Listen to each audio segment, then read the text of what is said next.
I have this wonderful guest here with me. This is Nick Yates. We saw a video of you earlier that they showed just a snippet of you at the retreat, but you did not have this blonde hair that you came in with. This is pretty spectacular. Yes, time flies, and doesn't it's it? fairly new. When did you do this? Last Friday.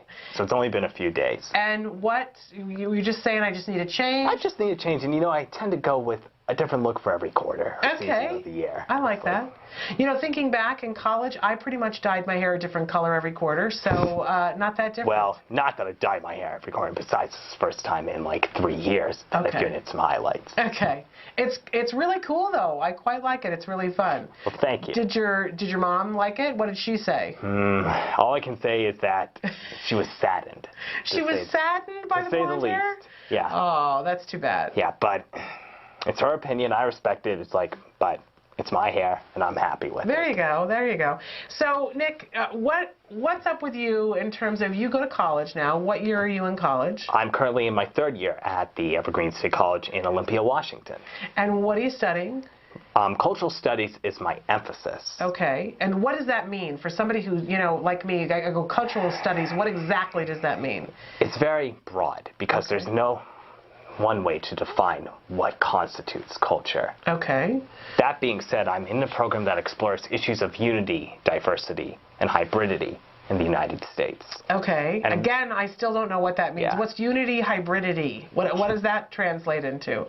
You're asking me questions that I would have to look up the answers to again, just to give you a thorough answer. But what do you want to do with this degree then? Hopefully, eventually teach. There's a master's in teaching program at my school that I hope to apply to down the line. So I'm really trying to use the time now to get credits in the areas I need them the most, both with this year and my next to last year. Okay. And I'm actually not going to class right now because I'm in the midst of a major independent research and writing project, as I think my sister told you when she appeared on your show. Yeah, she was on my radio show a couple weeks ago. She was awesome, by the way. Thank you. I think your whole family is pretty awesome. We had your mom on this show last Wednesday. I had your sister on the radio show a couple weeks ago. You Yates people are pretty fascinating, I have to say. Well, thank you. I haven't met your dad yet, though. Well, apparently, I need to meet your father. Like my sister said, he's another force to be reckoned with, as is our younger brother. Oh, I didn't even know you had a younger brother. Yeah. Oh, my goodness. How fascinating. How old is he? He's 14. Okay. So he's in those teenage years. Yes. He must think you're awesome. Does he look up to you? It's kind of hard to say, but I know he loves me, and we get along just fine. And he's just really his own man. Yes, well, and so he should be, in a family full of really rich people who are rich in character. You guys are all very individual, each and every one of you. But you're the college man. You're away at college. That's got to be pretty fascinating to him. I suppose. What did he think of the blonde hair? He was kind of shocked too, but not so much compared to my mother. Yeah. I'll bet he secretly thought it was really cool. But I'm sure he was very interested in your mother's reaction. Let's have a babies of the family. You got that right. Okay, so you're working on this project. So you don't have to go to class. It's a big research project. Yes. Can you tell us a little bit about what you're researching? So I'm looking into the history of women's rights and suffrage in Washington State. Oh, this is so timely. Not just as far as their political and cultural significance and impact, but their portrayal in school curriculum and this genre of adolescent literature, or the lack thereof, for that matter. Well, you know that this is Women in History Month. Yes. And I'm directing a play with 4th graders that's Women in History, and we talk a little bit about suffrage in the play. So it's a topic that's pretty interesting to me. And I find that there isn't a lot already in the school curriculum about suffrage. I know. Why is that, Nick? Are you researching that, figuring that out? Still a lot to figure out, but I can say based on what I found out so far from people I talked to and reading and what else, I can tell you for one thing, women's rights and suffrage deal with very adult issues that would be considered off limits for young kids and adolescents. Oh, you know that, I hadn't thought about that. Such as reproductive rights, abortions, other things. And sexuality in general. Yeah, I mean, that's a touchy subject with young kids. Yeah, absolutely. And there's so much different subject matter to cover that's like, it'd be considered a miracle if a week was set aside to, let's say, cover the Lewis and Clark expedition in just a week to cover some aspect of Pacific Northwest history. Yeah. And then testing and all these education reforms have also not been history's best friend. That's so to true. speak. With adolescent literature, so in case you need a definition, it's basically a genre of literature in which the main characters are between the ages of 13 to 18. And from the research I've done thus far, while there are plenty that are set in the state of Washington, there are not really that many set at the time that women's suffrage was taking off in the state. And I think that's because, you know, kids these days really don't have a sense or an understanding of what it meant to be somebody in that position at that time. Yeah. And, you know, the past for them really has to be relevant to what's going on now. Yes. So it's like, if there's really not an audience or an interest, then that's not only going to affect what's written about something, but how much is written about it, for that matter. Absolutely, absolutely. Well, this is fascinating. You know, and the question that comes to mind, Nick, is why did women's suffrage in the Northwest, why was that your topic? What got you interested in that? It was partly to fulfill prerequisites by doing this project. But it's turned into something beyond that that's really captured my intense interest. I can see that. And so there's a part of me that wonders, are you at some point going to attempt to write a young adult novel that has a character that... That would be a little too much, especially considering being in the middle of this project. I only have another 5 weeks left to do it. The least I will be doing is writing a final academic paper. Okay. But maybe sometime in the future, like 20 years from now, that's not what interests you. We'll see. We'll see. I'm not going to make any promises. Well, and I don't need a promise. But I'm fascinated with, do you like college? Is college something that you found to be, how is it different from high school? Well, college is a lot different as far as the amount of freedom you get. And to take what you want, and especially where I go to school, you're never required as an undergraduate to take any kinds of courses. And you also really get to work a lot more closely with your professors as well.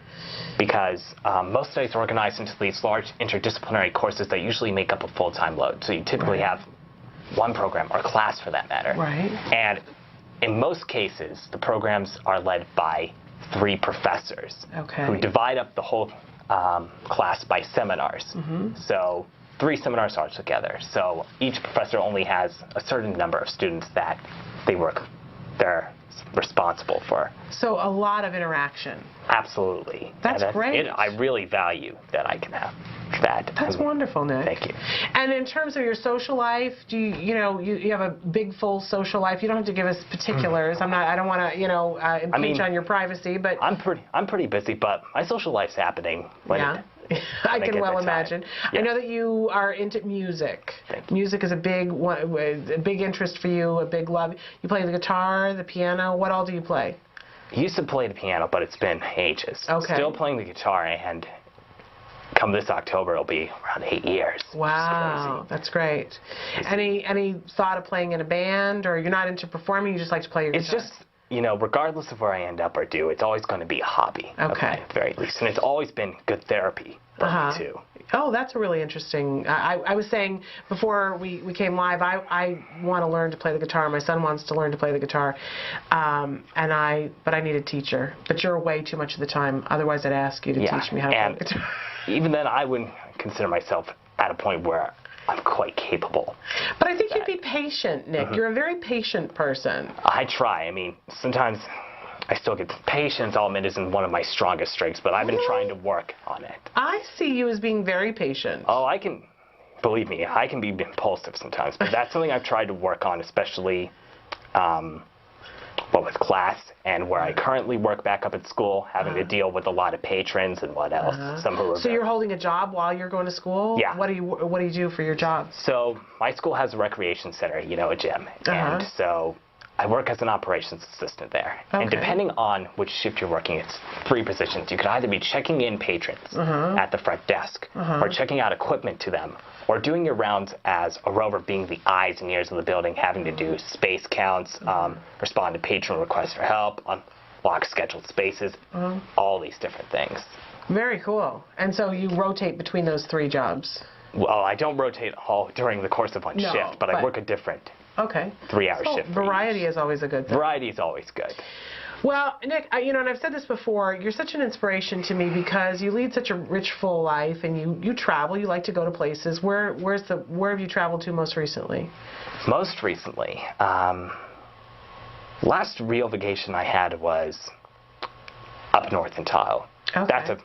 That's about it. Okay. I've only ever been back home for vacation. Okay. Well, and when you go away to college, I would imagine the parents have an expectation it's vacation time to come home. Yeah. And see the parents. Mm-hmm. We like that.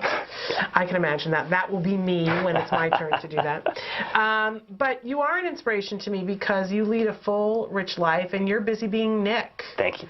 And that, and you've said this to me before, you're Nick now. You're not Nick who once, when he was a little boy, had a diagnosis of something. Exactly. And I know that that's really important for you to share with people, that you have this whole life. Mm-hmm. But of course, that people are fascinated with that. That we, as a parent, I have a fascination with that because, while you're busy being Nick, and that's just being Nick, you're an inspiration to me and a hope for what my child might be. Absolutely. And I will tell you, it really took me coming to terms with this part of my past to be able to truly understand and value what that means to a lot of other people. Yeah, and I think it's very selfless of you that you allow us in to hear it. I don't relish the accomplishments, and as much as I'm trying to move forward with my life, I realize that I have an insight, an experience so valuable to offer to others that I would consider it an insult if I wasn't considerate. Well, what a wonderful thing, because it is a very selfless thing that you're willing to share it with us. And something that we've talked about before on the show is that there are a lot of young people your age who don't want to talk about it. And you certainly can understand that and respect that, right? Because there was a period of time in which you were like, hey, that's not me. I don't need to go there. Yeah. But selflessly, you have, said in recent years, I will go there because as a service to others. Right. But it always depends on the situation. It's not like I'm going to tell everybody this. Right.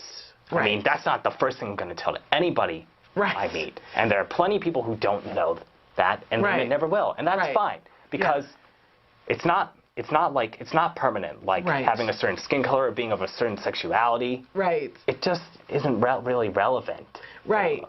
But you know that there are lots of parents who are out there who don't know that. That when we talk about the word recovery, they, it's interesting because a whole lot of people don't know about it. And of the people who don't know about it, I was saying this yesterday, you say recovery to some people and they look at you and they go, recovery? That's possible? Right. And other people who go, recovery? That's not possible.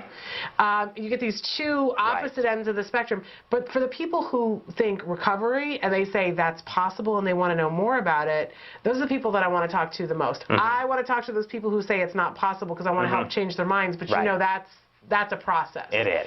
But for the people who want to know about it, obviously, your opinion is it's more than possible. Yes. It's just a reality. Yeah, but it's always a big question as to what may constitute recovery. What do you think constitutes recovery? It's complicated, but certainly you have to keep in mind those who are skeptical and saying that maybe there are those who are recovered aren't necessarily recovered, but have just learned to fit in better. Right. Do you feel like that's you? I would say that I'm doing a lot better now than I was several years ago. Yeah. Do you feel like you're trying to fit in, though? It's kind of hard to say, but certainly going to school out of state and at the time being the only person from my old school there really made a difference. Because people's expectations of you, they met you as you are, right? They met me as I am now. Yeah. And so they did not know about this and didn't have already have these preconceptions or judgments about me. How cool was that for you? That was really cool. Yeah. Because yes, it's a part of my past, but it does not define who I am. Right. Absolutely. Absolutely. And we were talking briefly before the break about bullying, and I was mentioning, because you asked about my family, and I said, oh, Nick, we're going through this little thing with my son, and I mentioned the bullying, and you had an immediate reaction to that because it's something that you feel very strongly about, right? Were you bullied?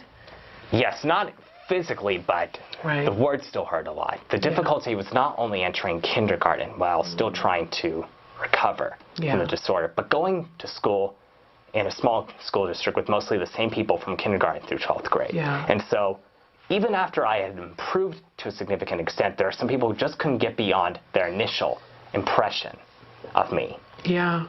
And you know, that's kind of where my son is. Yeah. That there are some people who have said some things to him, and, Yeah. and he's like, I totally understand what you mean, because I also have as I told you at the break, I have a younger cousin Right. who's battling autism, and I'm worried about him. How old?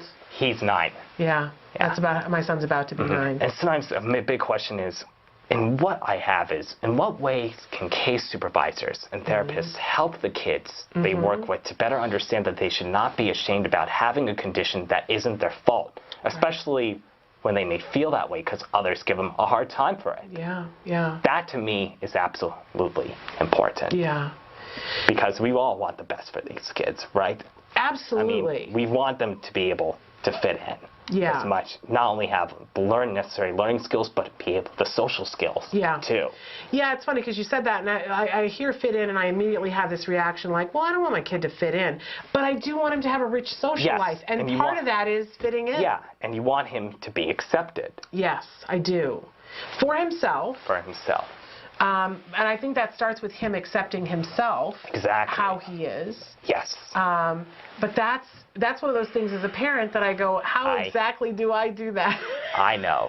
And I've been told. Accepting yourself is a big part of the process because, you know, for me, in making peace with all this, the most difficult thing wasn't reestablishing relationships with people who helped me or forgiving those who gave me a hard time. Right. It was forgiving myself for being ashamed of something that wasn't my fault, Nick, and for believing what others may have thought of me to be accurate. Wow. Nick, that's huge. How did you arrive at that? How did you forgive yourself for that? Time. Time. And reflection. And soul searching. Yeah. I mean, you know, what others did, some people did to me was inexcusable. Right. But, you know, how can I blame them when it's me I can't forgive? And especially since they are pretty much going through some difficulties Nick, you're making me cry. themselves. That's so huge, what you just said. Because it's just sad. It just saddens me when people see others who they perceive to be going through a much worse time than theirs, and they decide to make themselves feel a lot better by taking it out on them. Yeah. Yeah, and we see that with bullying a lot of times that's what it is. Somebody who's in pain, somebody who decides to take their pain and put it on somebody else because they think it's going to make them feel better. Yeah. But that's a huge, huge recognition for you to make, to realize that the problem lies with them, and to forgive yourself for having believed what they said. That's pretty huge. Thank you. I know that you write, and you read something at the retreat last year that just had us all, it just messed us all up. We were crying and clapping and standing and giving ovation and sitting down, and we just thought it was so wonderful. Do you write on a regular basis? I write more than when I have to, but when I do, I can get pretty inspired. And I actually wish I had brought this paper I had written last quarter. And what was the paper about? It's called Ideals and Realities, about how, you know, our ideals of what should be are often challenged by the realities of what are. And I was just making connections with my experience to those of characters in books such as Invisible Man and Uncle Tom's Cabin, among others. And Nick, that I look back at it now, and I think it was the paper I was meant to write, but until now wasn't ready to do so.